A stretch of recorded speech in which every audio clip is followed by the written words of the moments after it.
Hello? Será que já está... É o pessoal online fazer o sound check. Fala assim, pede para cada dos online se eles podem testar. Mas no Zoom. Não, aí mesmo. So I would just like to ask the people that are online to speak something, say something just for us to check if the sound is coming through. One at a time. One at a time.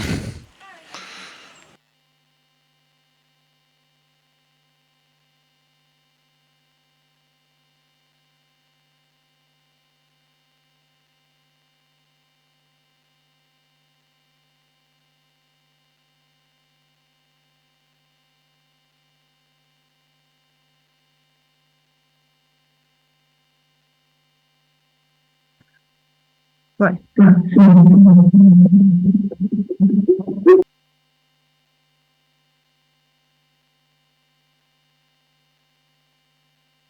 Hello? Hello?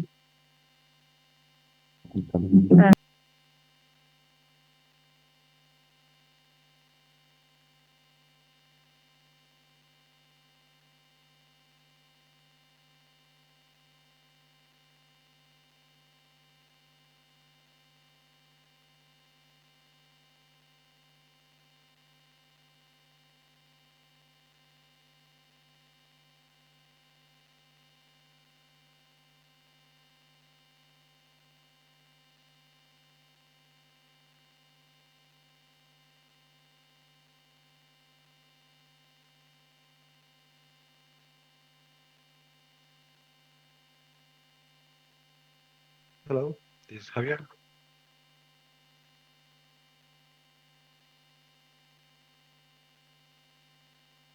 One, two, three. One, two, three. Can you hear me? Yes, oops. Yes, we can hear you. Thank you, Javier. Can you hear us as well? Yes, we can now hear you. Okay, great. Pode começar? Deixa eu começar. Todo mundo está online?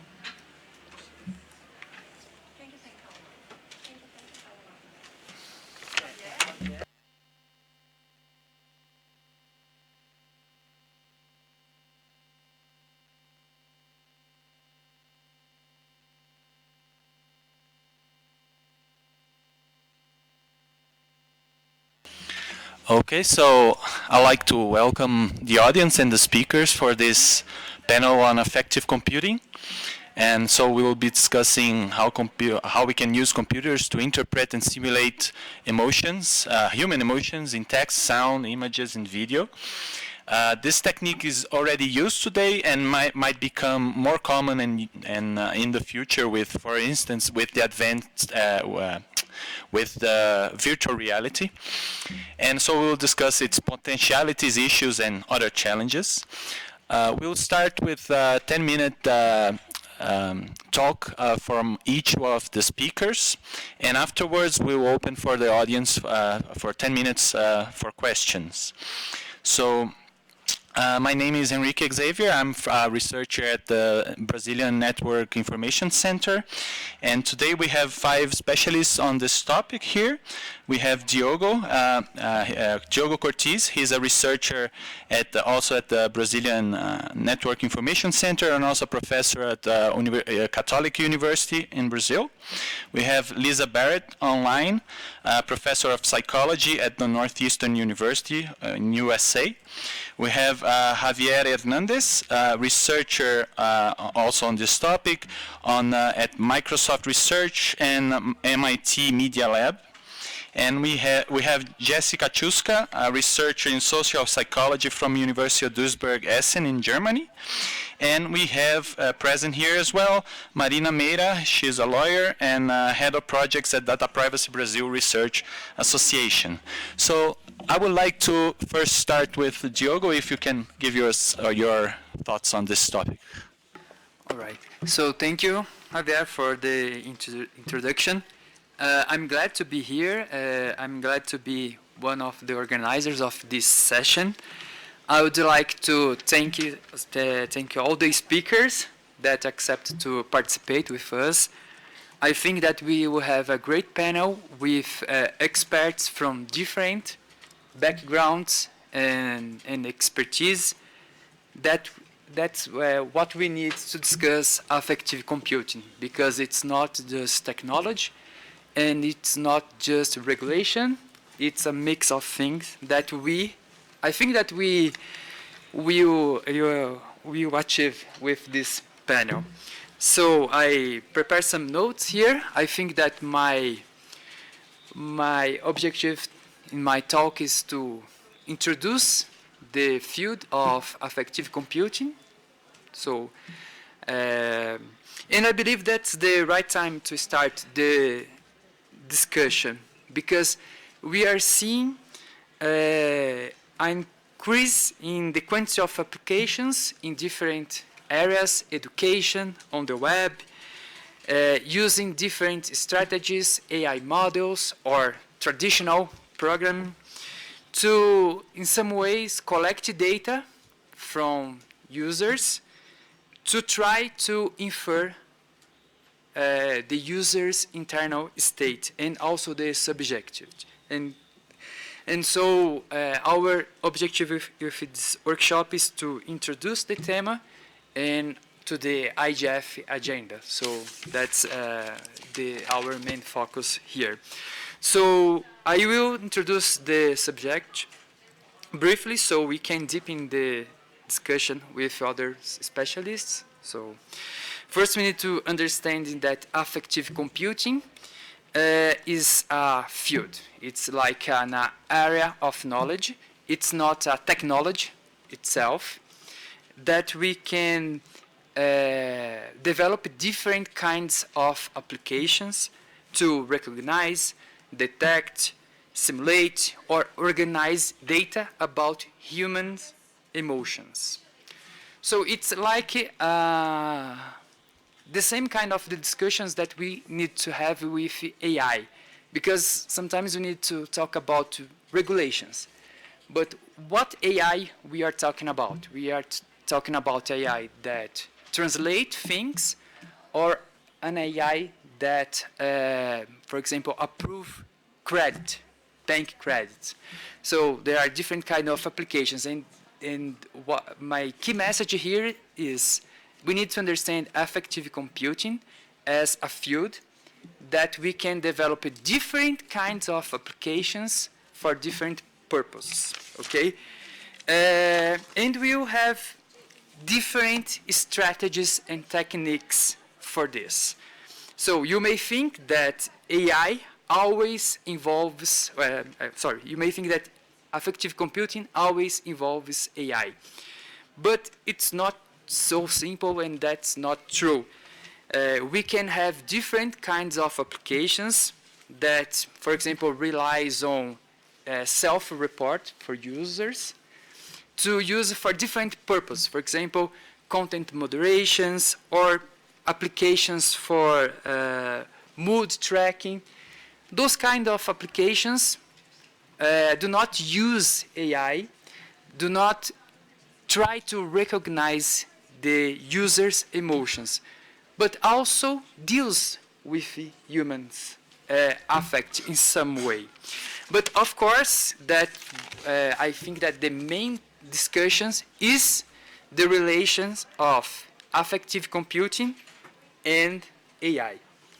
So I think that in the last decade, the field underwent a rapid and exciting development relying the use of AI. So affective computing using different kinds of models of AI to develop things.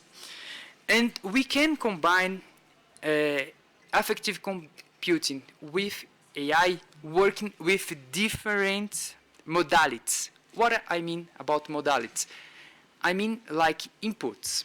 So you can have a model that works only with physiological data, for example, heartbeat and so on. We can have models that use facial expressions, language, behavioral data, and so on. So we can have different kinds of applications. It's like, it's not just one technology. It's, again, it's a field. It's an area of knowledge. but AI is part of it, right? And that is what we are seeing today. We are developing a lot of models, big models that use huge amount of data, and we start using these models to infer about users' subjective in the web, in streaming services, in different kind of applications. And the problem is that in some cases, when you are using AI and we are trying to develop some models that using some kinds of modalities, for example, facial expressions, sometimes we do not have the scientific evidence for doing this. I think that maybe Lisa will go further on this, but the problem is that we are using today. We are developing this kind of technology, and we are using it worldwide in different areas, in some cases in sensitive areas, for example, in education. And that's one problem that we need to discuss. And I see more two sensitive problems or challenges that we will need to discuss for the future. The first one is that, okay, now affective computing is using AI, okay? And the problem is that this kind of AI is inferring about human subjectivity. Is not that it can be wrong, because it can. But the real problem is that this kind of application can make us believe that this application is right. Because we have an application that uses a camera that captures your facial expression and say that you are happy with 90% of certainty. So it's like a way to convince people about the power of the model. But sometimes it's not true, because sometimes it was not built based on scientific evidence. So that's one problem that I would like to introduce here. And the second one, I'm just finishing here, Javier, is that we are developing those models, and I'm calling here global models, to infer human subjective internal states of users in different regions and cultures. So we train one big model using, in most of the case, data from North Global users' data, and we apply it for different areas of the world, for different culture and language. And we are not taking in considerations that affective computing, the human's emotions, depends and varies based on culture and also language. So it's affective computing, now it's my personal claim here, is difficult to be one size fits all. So that's my introduction here. So thank you, Javier. Okay, thank you, Diogo. And I would like to ask to Lisa Barrett to present her contributions to the discussion.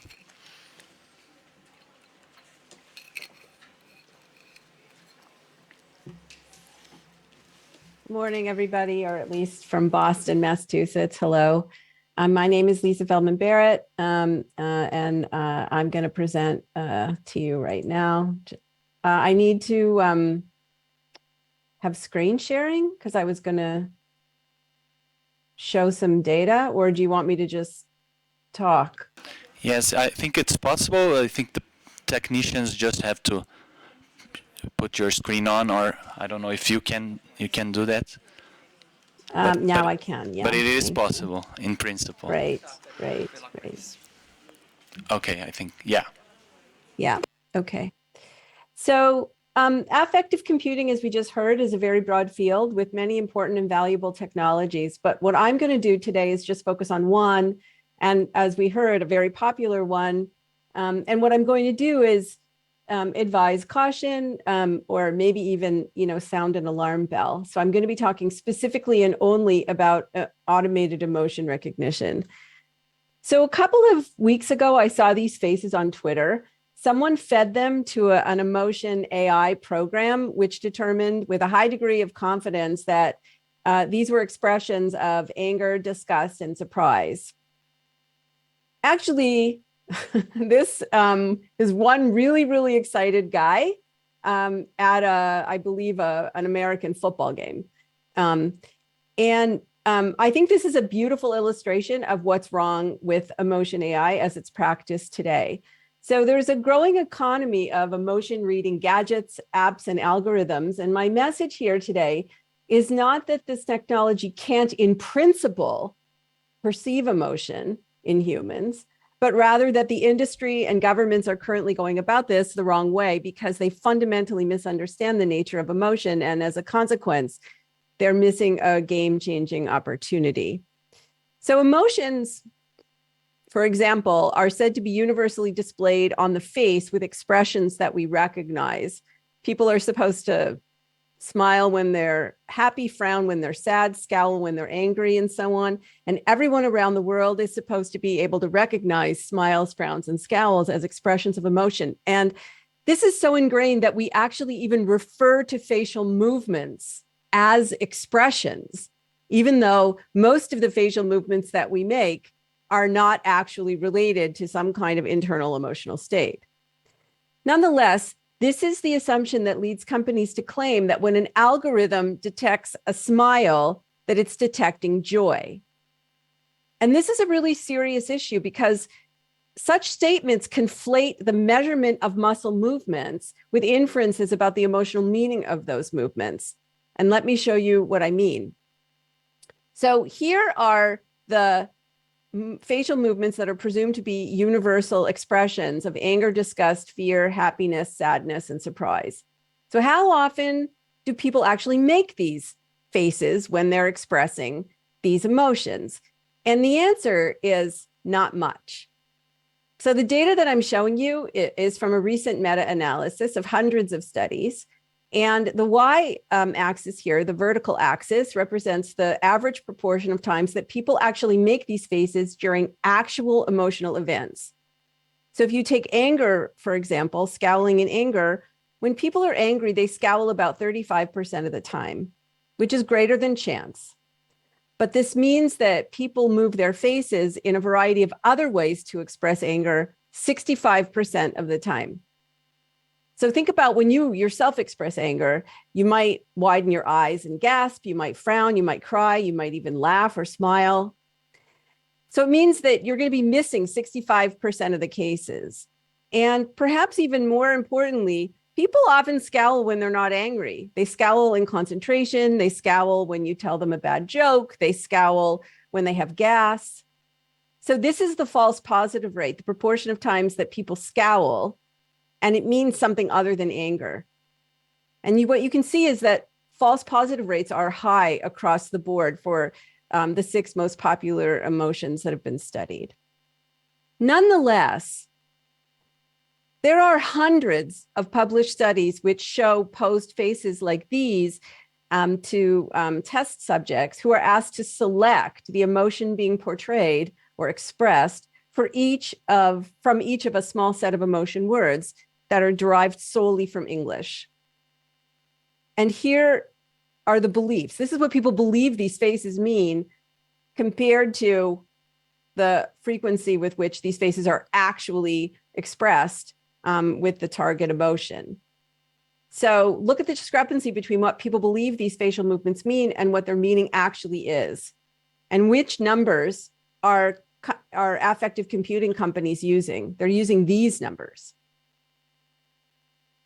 So you have to ask yourself, like, what are these faces, right? Why are companies spending really millions of dollars developing emotion AI using these particular facial movements?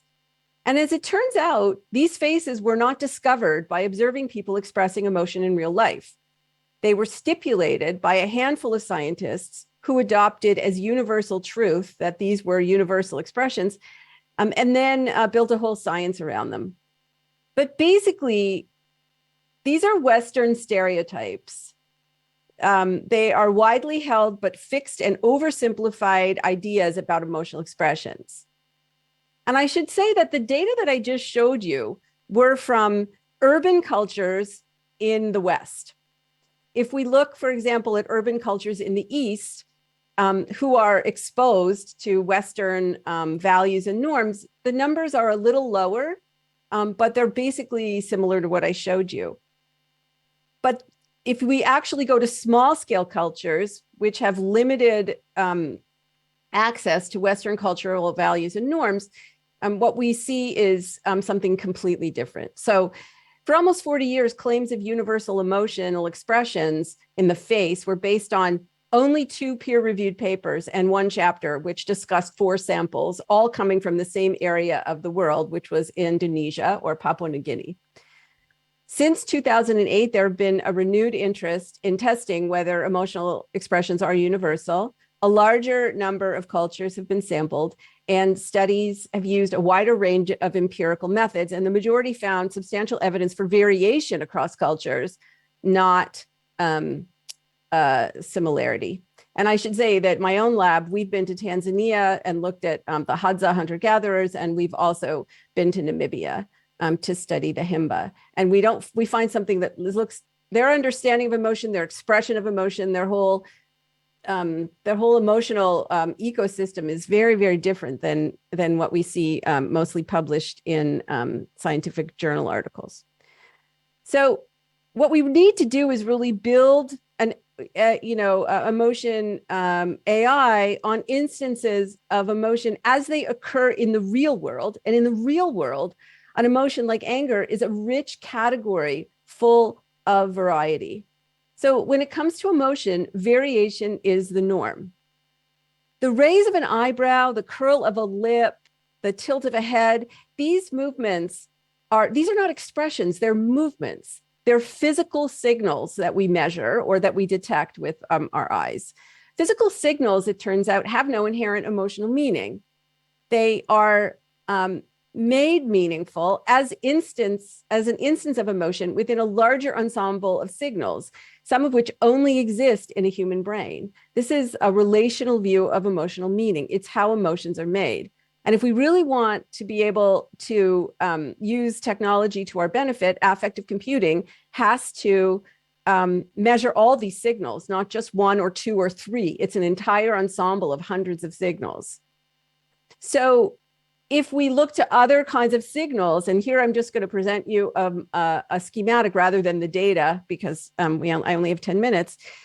A word like happiness refers to a population of variable instances that are situated. So what your face and what your body does, for example, the physiology of your body, and even what your brain does, varies with the demand of the situation.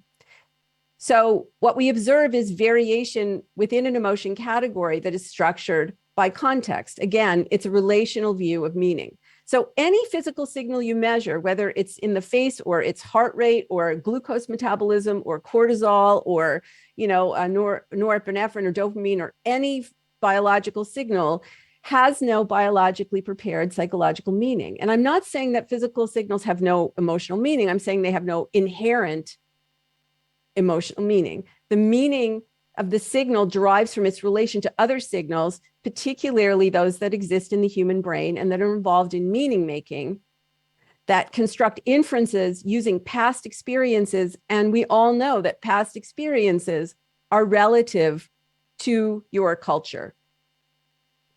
This variation, excuse me, is also important even within a culture. So the same physical signal can have very different emotional meanings depending on the situation that you're in. An instance of experience of dread when you're at the doctor's office might involve a racing heart, but that exact same racing heart can be part of excitement of a successful dinner date, or even the anxiety of giving a talk to hundreds of people in other countries. So no matter which array of signals you measure, you're never detecting or recognizing emotion in a way that is stable across situations, individuals, or cultures. And for emotion AI to be successful, the entire ensemble must be measured across situations, people, and cultures if we're going to actually do this properly. Thank you. Okay, thank you very much, Lisa, and for sticking to the 10 minutes as well. I'd like to ask Javier Hernandez to present his thoughts on this topic, please. Hello, can you hear me? Yes, we can hear you. Thanks for having me here. Can I also share some slides? So, yeah, I think the technicians just have to put your slides online. Okay. Sounds great. Let me know if you can see them. Yes, yes, we can see them.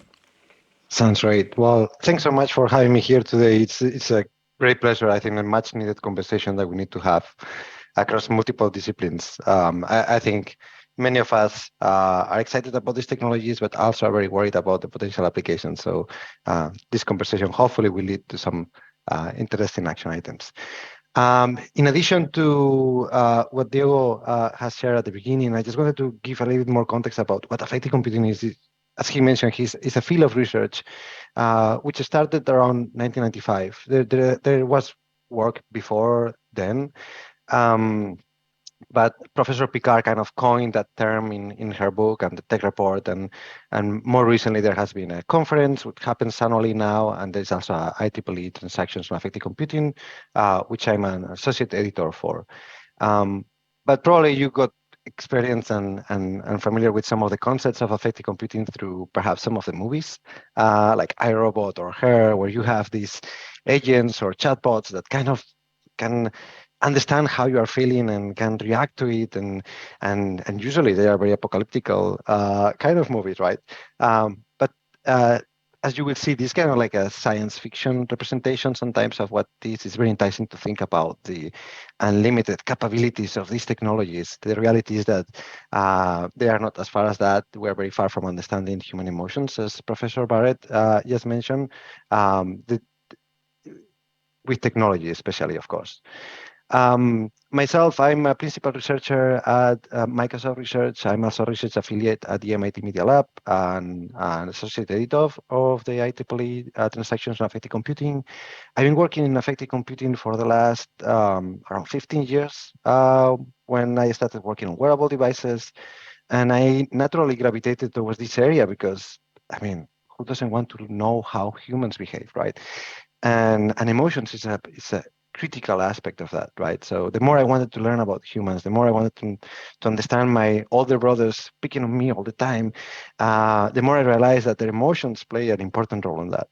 And among all the emotions, I'm always very excited and interested in stress, because in a way it's kind of like a superpower. It really helps you to achieve deadlines and get ready for something that you really need, but at the same time can be very dangerous. You can get very angry, frustrated, and in the long run, if it's very repetitive and continuous, it might lead to many negative health conditions.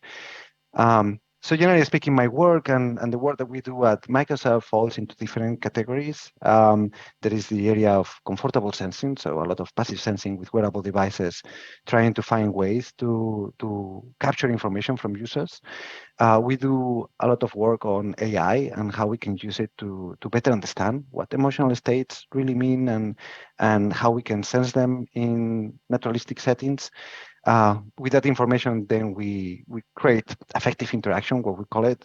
These are experiences that allow us to use this information in unique ways to help augment and achieve certain goals. Myself, as you see here, I'm very interested in fostering greater health and well-being, as well as productivity. But one of the core mission statements of many applications I've seen there is the idea of improving emotional regulation skills, so helping users become better at managing their own emotions. And last but not least, we have been doing a lot of work on responsible innovation. As Diego has mentioned, there has been a growth of these technologies during the last recent years. So I just wanted to give a quick sneak peek of some of the work that we have been doing on the last area, which hopefully will be useful for the conversation. So back in 2015, there was the Gartner Hype Cycle of Emerging Technologies. And me as a researcher at the MIT Media Lab, I was super excited because I was seeing affective computing kind of growing in popularity. This meant that probably I will get a job more easily and all those things. But then of course you have the peak of inflicted expectations, right? And when we look back into the past, of course we do see that there has been a lot of inflated expectations about what these technologies can do. When we were working in the research, we were doing all the work, and we were seeing all these headlines like, "Oh, this technology can measure your emotions in any context," and we were all really, and there is a lot of communication challenge, I believe, or a big gap between what the research community is doing and what the commercial efforts are hoping to achieve. So probably you have seen some of these headlines. Professor Barrett has shown some others too. But there is a lot of worry about how these technologies are being used, and this is a healthy worry because we really need to be thinking about these things. I usually borrow this example from Professor Barrett in my presentation, so I won't go through that because she already mentioned it. But the main idea is that you really need more information than what is being shown. And usually, depending on the amount of information that you have, it will change how you make estimates of anything, right? So in this case, for example, if we want to say whether Serena Williams is happy or excited, we may say that she's frustrated. If we see the whole context, perhaps we say that she's excited, but the reality is we don't know. Maybe she's angry. And even if we ask Serena how she was feeling, probably she wouldn't be able to tell us because she would be too excited to be able to accurately tell us how she's feeling at that moment, right? So when we develop these technologies, right, and there is these APIs that you have seen that recognize facial expressions, of course, there is big gap between what the technology says that the feeling or the emotional state is, and of course, the internal state of the user, right? One is the perceived state with information that you have, and then the other one is the internal state that you assume that person to have, right? So we have been surveying how emotion recognition in particular is being used across the industry. We did some research or some search on emotion recognition being used in real life settings and as well as commercial applications. And we observed that has been being used in many different domains. Here you can see some examples. So market research is one of the early areas, for example, to understand how people react to advertisements. So you can change the content of the advertisements before they get in the Super Bowl or some other high visibility events. There are some applications also in defense and security, like for example, to detect suspicious behavior and deception and things like that. There is also in transportation for road safety and entertainment purposes to entertain passengers. As Diego mentioned, also in human resources, there has been some efforts on candidate recruitment. Students and myself, I do a lot of work on mental health and well-being. So there is a lot of applications, for example, on stress sensing and how to help better regulate the emotional states of users.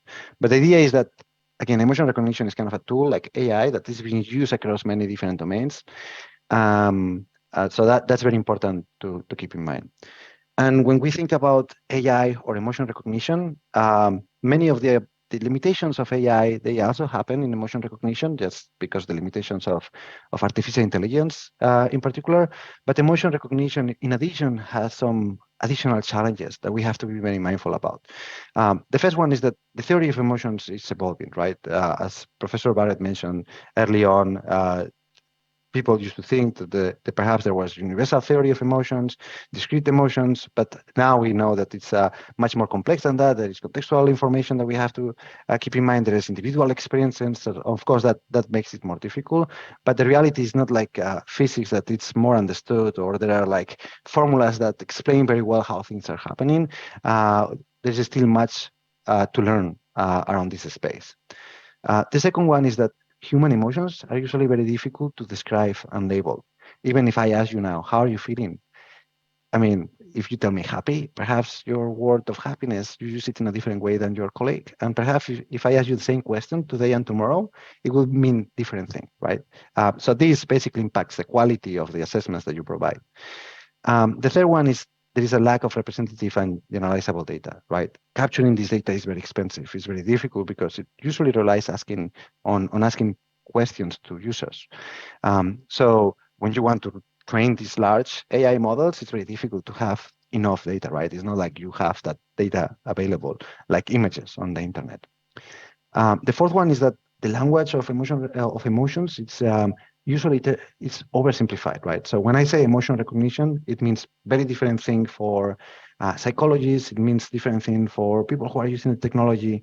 So usually for me, it's very clear. It's a system that takes signals and then makes an interpretation of what a new signal might look like, right? But for someone who is naive to the technology, might think, oh, this is a magic box that can tell me how people are feeling on the inside, right? So there is a big gap between these things, and it's difficult to communicate all the complexities of systems. And last but not least, there is blur boundary of what should remain private and public, right? So there is a lot of criticism about this because oftentimes um, you might emote to show that you are happy or excited or engaged with someone, right?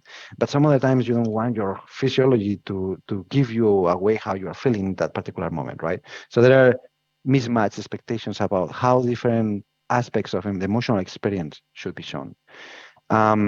So I won't go through all that, but we have been thinking quite a lot about the user harms and how they may impact users. There has been a lot of work in the past about how affective computing can be dangerous, especially if you have governments that can monitor humans or know how they are feeling at any moment in time.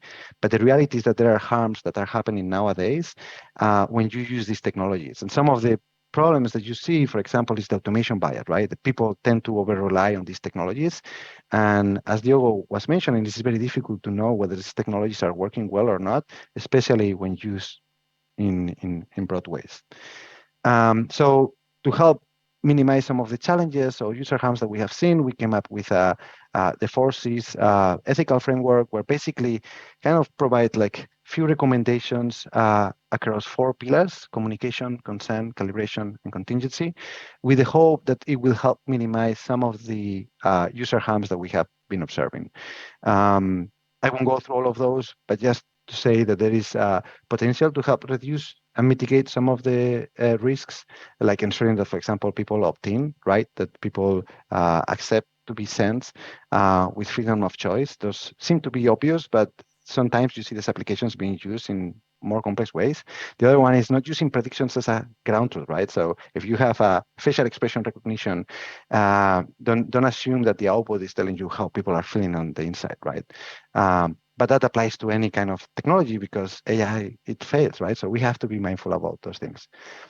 So based on this work and many other efforts at Microsoft, as probably you already know, we had actually a face recognition API that tell us like it infer the emotional state, the perceived emotional state of a picture. But based on all the worries and all the dangers that we have seen back in June, it was restricted. That means that in order to use that API, you need to go through a panel of expert reviews just to ensure that you are going to use that API appropriately, right? We think that having just APIs for emotion recognition in general, it creates a lot of problems and harms, just because the people who develop those technologies are not the ones who apply them, right? So that gap, it created all these challenges of using technology in a way that wasn't designed for, which I think it aligns very well with what Professor Barrett was mentioning, with having APIs that recognize states from facial images being used for very sensitive applications, like some of the ones that we have described. And with that, I will just close the presentation, and thank you for your time. Great, thank you very much, Javier. I'd like to call Jessica Chuska to present also her thoughts.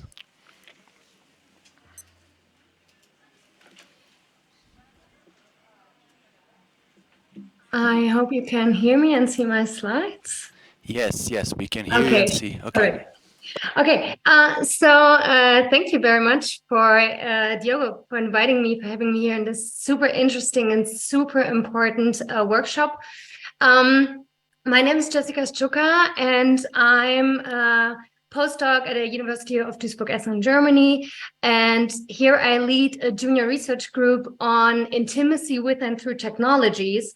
And I think, therefore, I have a lot of intersections with the topic here, and I try to add on what was already mentioned and how this kind of a technology comes with a high responsibility in a field of application, which is intimacy with and through technology. I would like to start because probably some of you haven't thought that much about the topic yet, with a short introduction into the field of digitalized intimacy and sexuality.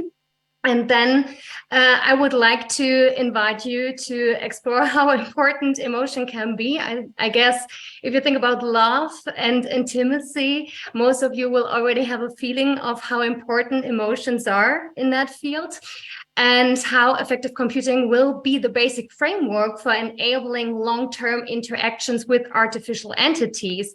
But that, and this is the closing of my introduction talk, comes with a high social and data protection responsibility. So we have basically 3 different ways how we can encounter intimacy and sexuality with technologies, or through technologies, or via technologies.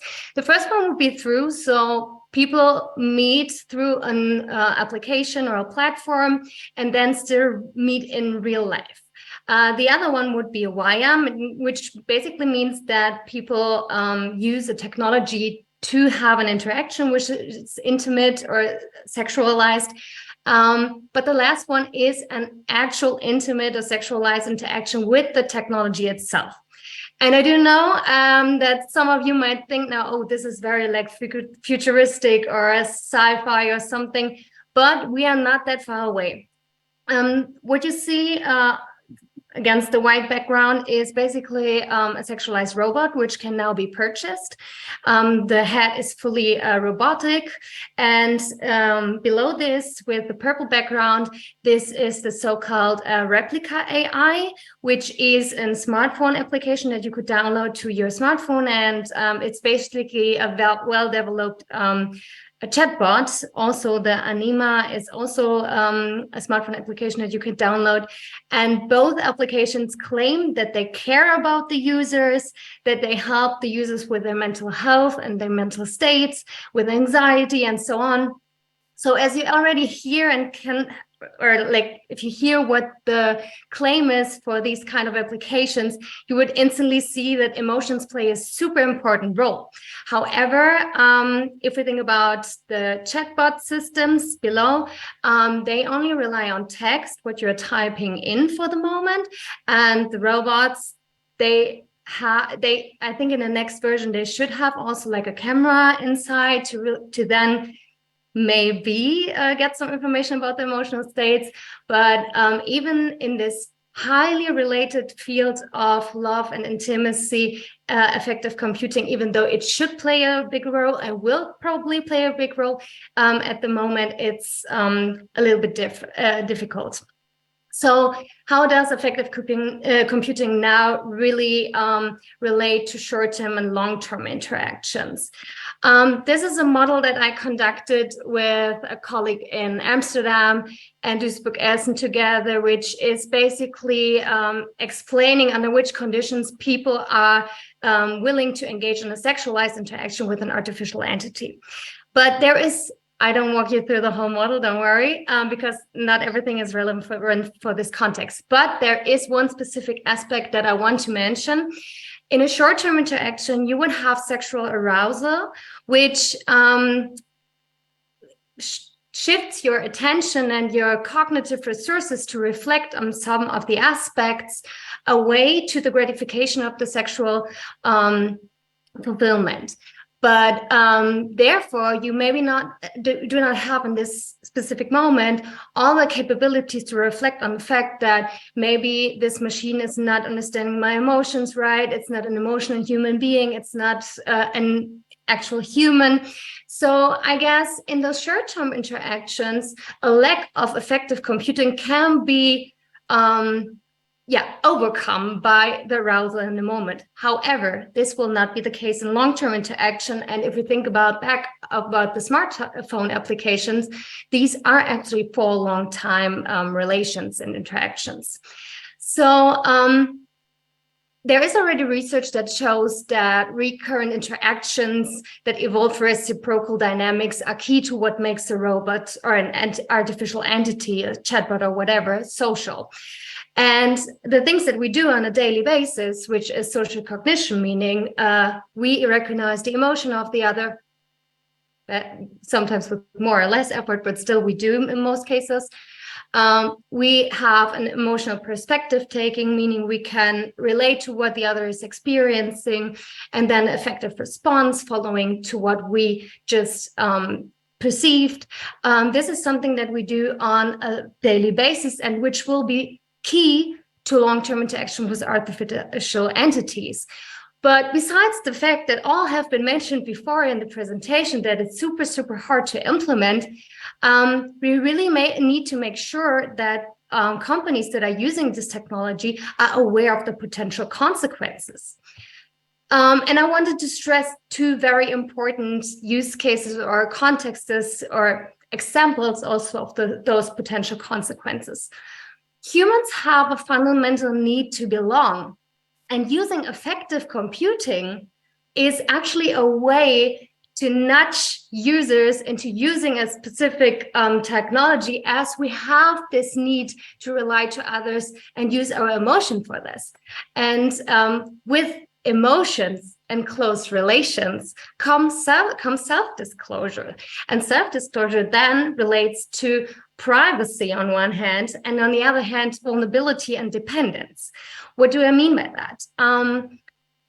If you think about the way people will interact in emotionally intense state, which is prone by affective computing, obviously, it will also come along with many private or very sensitive data. And there was already this one scandal of the Ashley Madison database that was hacked, and the names of the users were put out on the internet. And there are papers showing that this hack even had the consequences of suicide, and that families broke down and so on. So the data that is encountered through emotional computing is super sensitive. And on the other hand, we have vulnerability and dependence. Imagine there is, out of sudden, there is an entity on your phone that understands your emotion, while other people couldn't do that. So people get very vulnerable in this case. They get dependent. I mentioned the Replica AI. You can subscribe to a pro account, which then also has romantic qualities, for $5. But imagine the person being not able suddenly to pay those $5. It's basically taken away your emotional resource and your companion and your partner. And on the other hand, think about the case that a company like this would get bankrupt. They're basically this emotional relation that you build to an artificial entity is suddenly broken down. And these kind of social and data protection consequences need to be thought about when implementing affective computing. I just want to close by stating that we should stay technology positive, I think, because they can provide a platform for satisfying needs for intimacy and sexuality. However, we need to be responsible with this kind of a technology and anticipate and implement potential consequences and vulnerabilities. There are two examples how this was already tried to be included. For instance, in the European data protection law, there is a classification of sensitive data and how then it should be handled, this kind of a data. And on the other hand, there's also the California spot disclosure law, which makes sure that once people are interacting with an artificial entity, they do know and are aware that this is not an actual person. And I think this could be two first steps to just make people aware that the emotions they are sharing and the emotions they are receiving are not from a human entity. Thank you very much, and I'm very looking forward for the discussion. Thank you very much, Jessica. Now, finally, we'll have the contributions from Marina, which is present here on site. So, please. Hi everyone, and I'm so sorry for my voice. This is what you get after having COVID a few weeks ago, don't worry, and being a very big soccer fan. Sorry, I was rooting for Brazil really badly yesterday, so I hope you can all understand me. So as the lawyer of the panel, I'll be speaking a little about regulation of AI in general, where, of course, emotional AI is inserted into. So first, I think we should discuss why regulating AI and technology in general.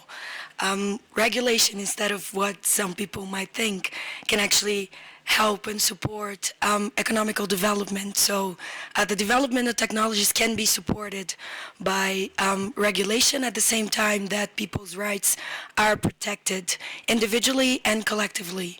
So that's why we have to discuss that, especially in this scenario when it comes to emotional computing that, as everyone said very greatly before me, this is a scenario of uncertainty, and we're still not fully sure of how the technology operates, of how successful its rates are, or actually we are a little bit, but that's not towards the good way. So we have to talk about regulation. It's really necessary. However, we're still not sure how to regulate new technologies.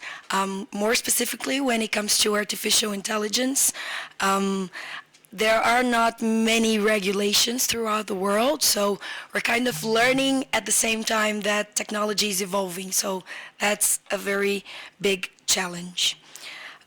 So I'll just bring some of the state of the art of regulation in general, and then I'll add some of the critical reflections and thoughts that everyone already said before me.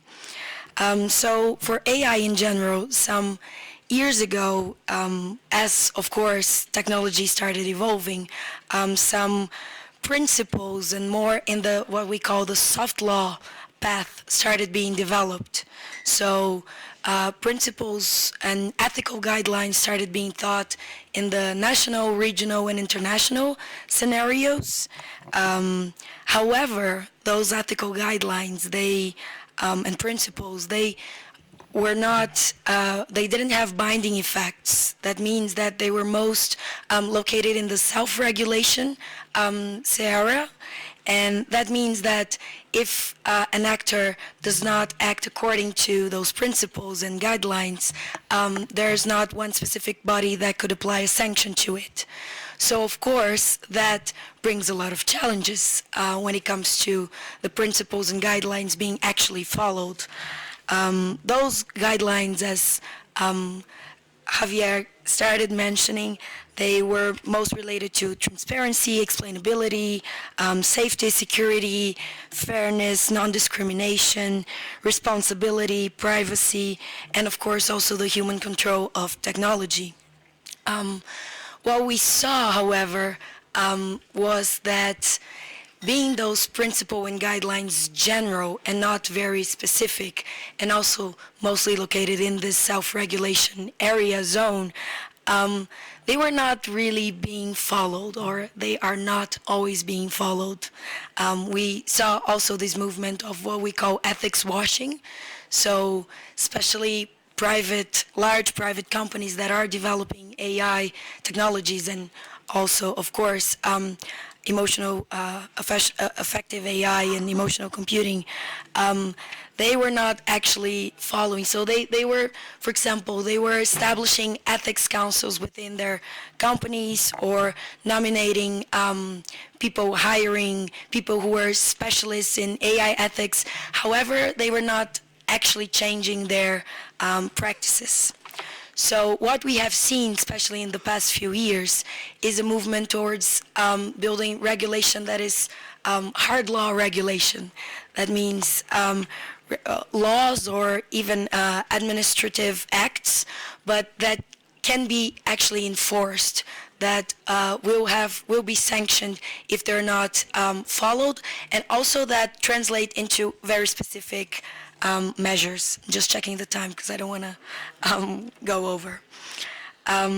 So we are seeing that at the moment. So we have several laws being discussed. In the EU, for example, we have the Artificial Intelligence Act being discussed.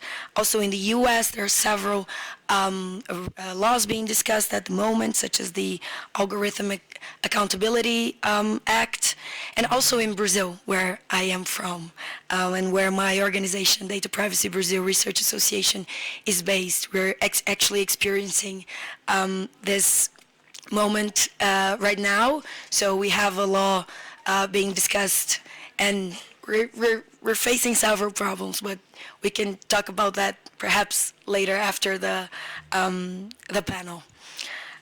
So most of these regulations, they follow what we call a risk-based approach. So that means that the more risks to human rights that the technology presents to those who are going to be affected by it, the more obligations those developing the technology, the AI, have. That makes total sense, of course. So in the European Union, for example, there are some categories up until now of the model of the act that we have, even it's not totally approved, but there is a category that is called the unacceptable risks category. So those would be technologies that present way too much risks to people who would be affected by it. And there is a movement of civil society in Europe, more specifically, to add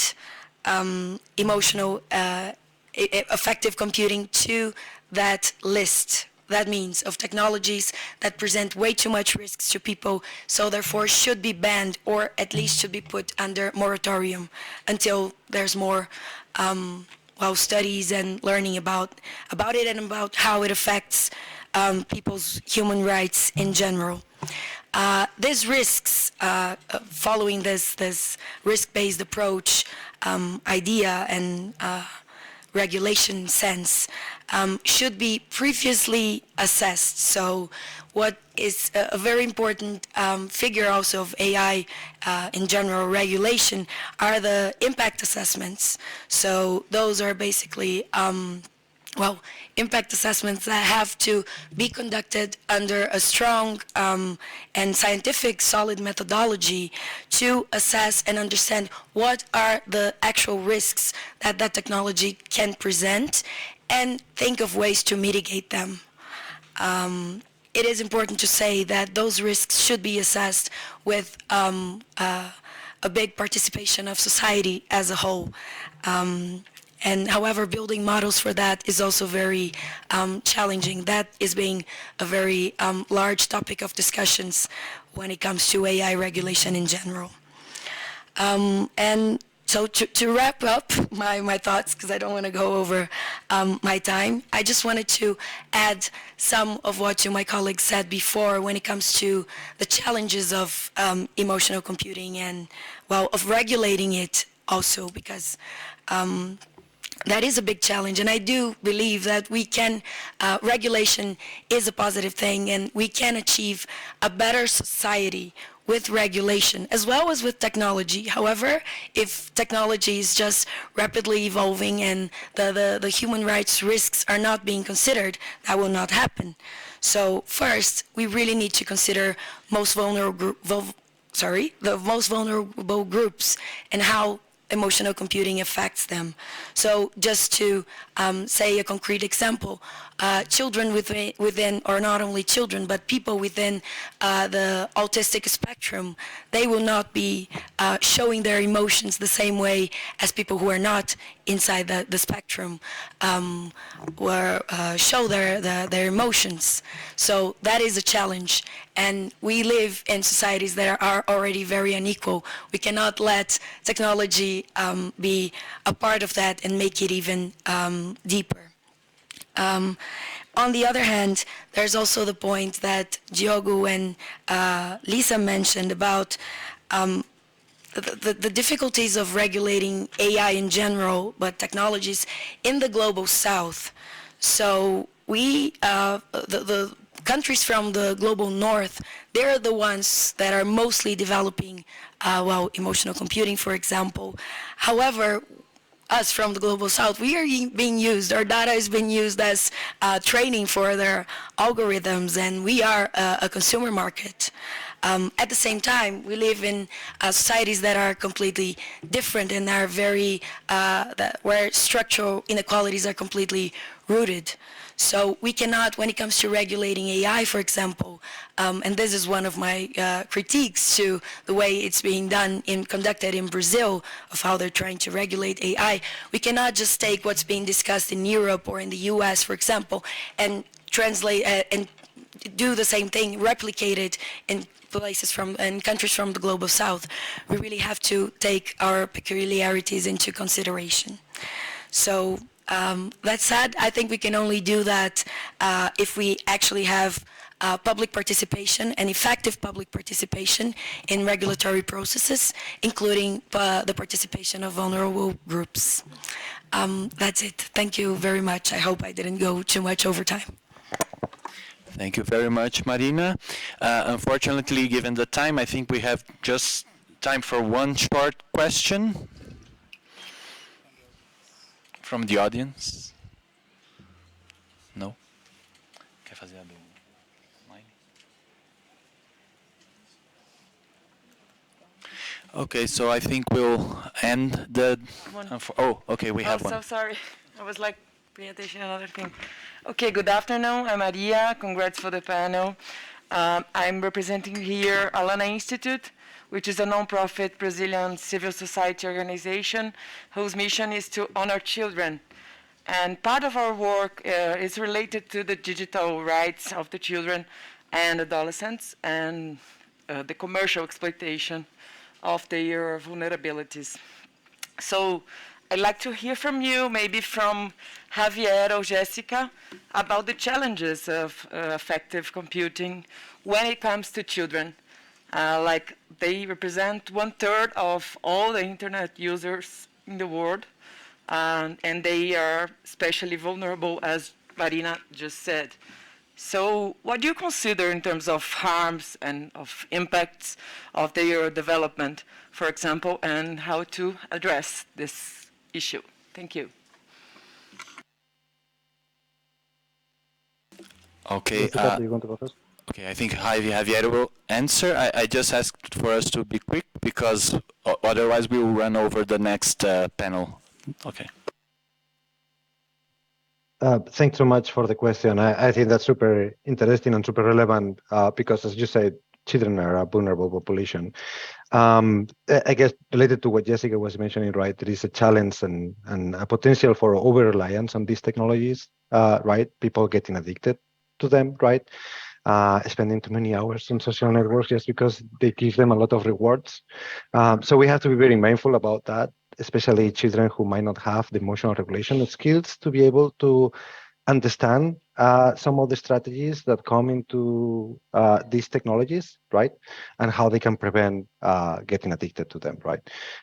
That's one of the potential harms, of course, but yeah, when you think about other kinds of systems, right, there is potential for physical harm as well if they over rely on those things.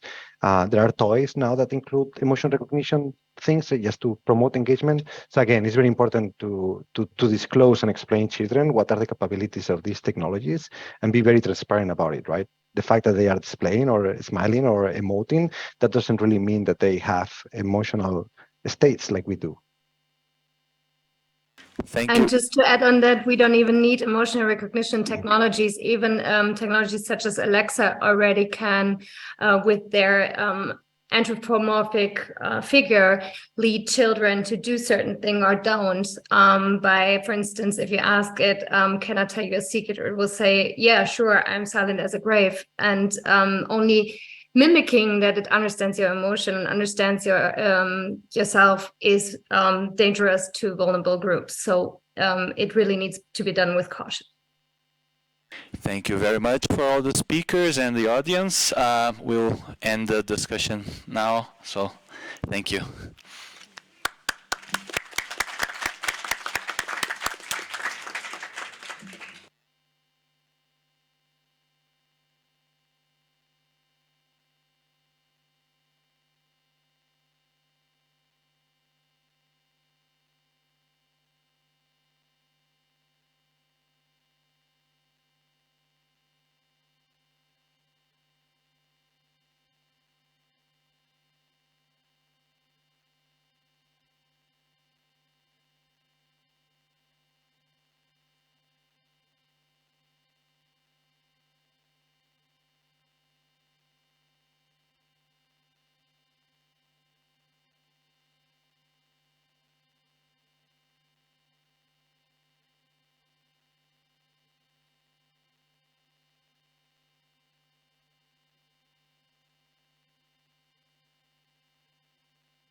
test, test, test.